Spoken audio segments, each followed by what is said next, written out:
বলে রহমান কারে বলে চেনো না, শুনে নাও। ৭৮ আয়াত বিশিষ্ট গোটা একটা সূরা নাযিল করে দিলাম, সূরাতু আর রহমান। আর রহমান তিনি দয়ালু, আল্লামাল কোরআন, তিনি মানুষকে কোরআন শিখিয়েছেন। খালাকাল ইনসান, মানুষ বানিয়েছেন। আল্লামাহুল বায়ান, মানুষকে কথা বলা বর্ণনা করা শিখিয়েছেন। পড়েন সুবহানাল্লাহ। গোটা একটা সূরা নাযিল করেছেন, সূরাতু আর রহমান।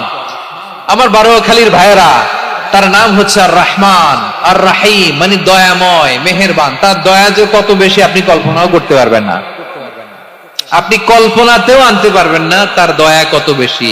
বিষ্ণু ইসলাম ফরমান, লাম্মা কাদাল্লাহুল খালকা কাতাবা ইনদাহু ফাওকা আরশিহি, আল্লাহ যখন মহাবিশ্বের সব সৃষ্টি করে সারলেন, তিনি আরশের উপরে লিখলেন সাবাকাত রাহমাতি গাদাবি, সাবাকাত রাহমাতি গাদাবি। কোথায় লিখছে? আরশের উপরে। আওয়াজ করে বলেন তো কোথায় লিখেছে?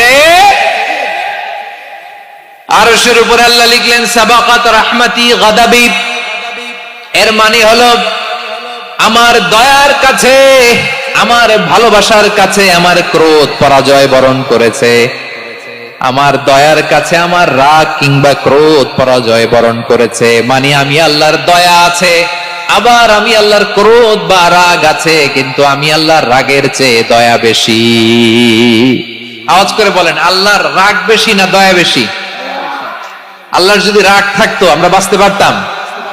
যে পরিমাণে আকাম কুকাম আমরা করি, অপকর্ম করি, অন্যায় করি, জুলুম করে জুলুমের আড্ডাখানা বানিয়ে রেখেছি গোটা দুনিয়াকে, আল্লাহ যদি মুহূর্তে মুহূর্তে রেগে যেতেন আমরা বাঁচতে পারতাম? মহাবিশ্ব সৃষ্টির পরেই তিনি আরশের উপরে লিখেছেন সাবাকাত রাহমাতি গাদাবি, মানে আমি আমার দয়ার কাছে আমি আল্লাহর ক্রোধ, রাগ, ক্ষোভ এটা পরাজিত হয়েছে। সুবহানাল্লাহ বলেন। আবার বিষ্ণু বললেন জাআলাল্লাহুর রাহমাতা মিয়াতা জুজ, আল্লাহ দয়ার ভালোবাসাকে 100 টুকরা করলেন। 99 টুকরা দয়া মায়া ভালোবাসা আল্লাহ নিজের কাছে রেখে দিলেন, আর 1 টুকরা দয়া মায়া ভালোবাসা আল্লাহ গোটা বিশ্বের সবার মাঝে ঢেলে দিলেন। দয়া মায়া ভালোবাসা 100 টুকরা করে আল্লাহ নিজের কাছে রাখছেন। কয় টুকরা?